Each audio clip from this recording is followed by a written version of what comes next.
Most artists struggle with drawing from imagination, and the reason is that they think that they actually need to imagine by themselves.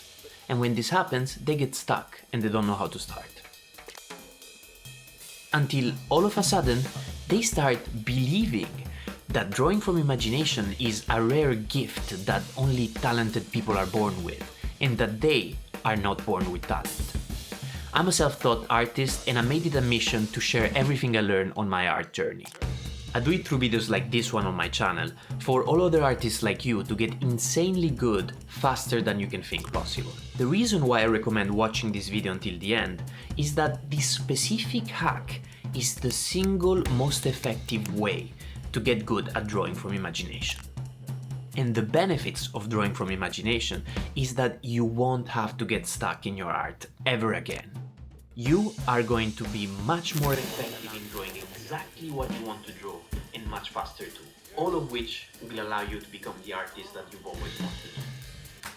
Blah blah blah blah.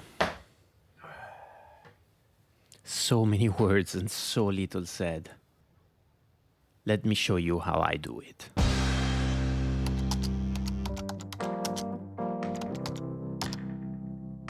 I always start with a pose, but waste zero time choosing. If you can't think of a pose, just sketch the pose you find yourself in. I use a 60-second timer to make sure the sketch is quick and dirty, with no details and definitely not looking pretty, just like you're seeing on this playback. For now, it just needs to be functional, not beautiful. And that's it for step 1. Okay, this is where the training begins. I stole this drill from Kim Jong-ji. I try to imagine I can fly around to see the pose from different angles, and each time I make another quick and dirty 60-second sketch. If I can't get it right, I literally act out the pose and take a picture from the angle I need. Understand that copying your reference is a good thing in this context. I had to do it all the time at first, and now I almost never need to. Now you need to choose one based on what you want to practice. For example, this one is perfect to practice anatomy of the back. This worm's eye view here is good to practice 3-point perspectives, but I want to practice storytelling, so I chose this one because it gave me more depth to play around with. Next, I jump straight into developing the scene. I use the same quick and dirty sketching style because, for now, I only care about finding interesting relationships with each element I add. This way, the story starts to emerge without having to plan it in advance. And to me, this is also part of the training to build the skill of drawing from imagination. By the way, what you're seeing is the playback of my finished artwork. I usually sponsor other artists to access their playbacks because it's a fantastic way to learn. Lately, I've enjoyed supporting Ramon Nunez for this reason. If you're interested, I've added all the playbacks for all my artworks in my channel membership. Step 5 is what I like to call character swap. To be able to draw from imagination, there's actually many sub-skills you need to develop. One of them is practicing substitution. There's many types of substitutions. A fun one is substituting facial expressions. An easy one is substituting objects, but this one is about substituting entire characters. I usually make just 1 or 2 options, otherwise it gets too hard to choose. I like both these octopus and cat versions, so I think I just asked my girlfriend for... Espresso? Arriva.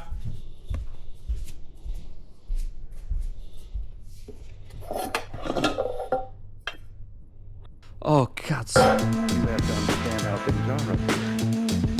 Yeah. It's literally different at these kinds of heights.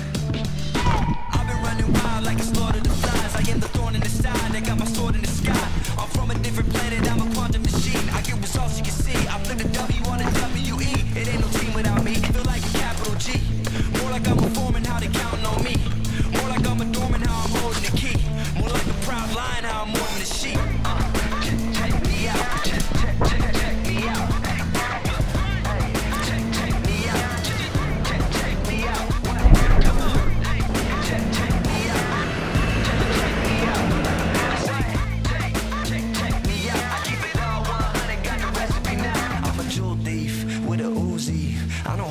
my cool like a koozie.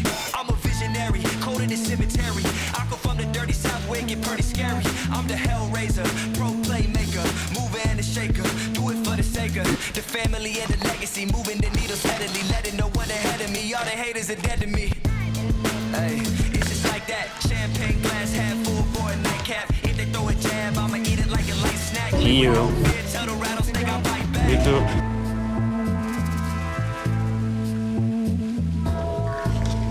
Caffè!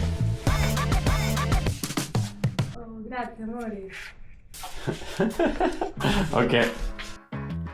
What you see from now on is just an exercise of finding 2, maximum 3 sources of light that work well. And I know they work well if they pass these 3 conditions. Number 1, the shapes that the light and the casted shadows create need to reinforce the existing composition. Number 2, the contrast created by lights needs to guide the eyes of the viewer in the right order of importance for the story to actually work. And finally, the direction of the light needs to make the elements in the scene feel three-dimensional. This lighting step is not something I can do from imagination yet, and that's why I test many things out before choosing. But by doing it this way, I'm noticing that the decisions I make earlier on in the process are becoming more and more informed by how easy it will be for me to light the scene later. So it all comes together in your mind eventually. One last very important thing to do at this point is to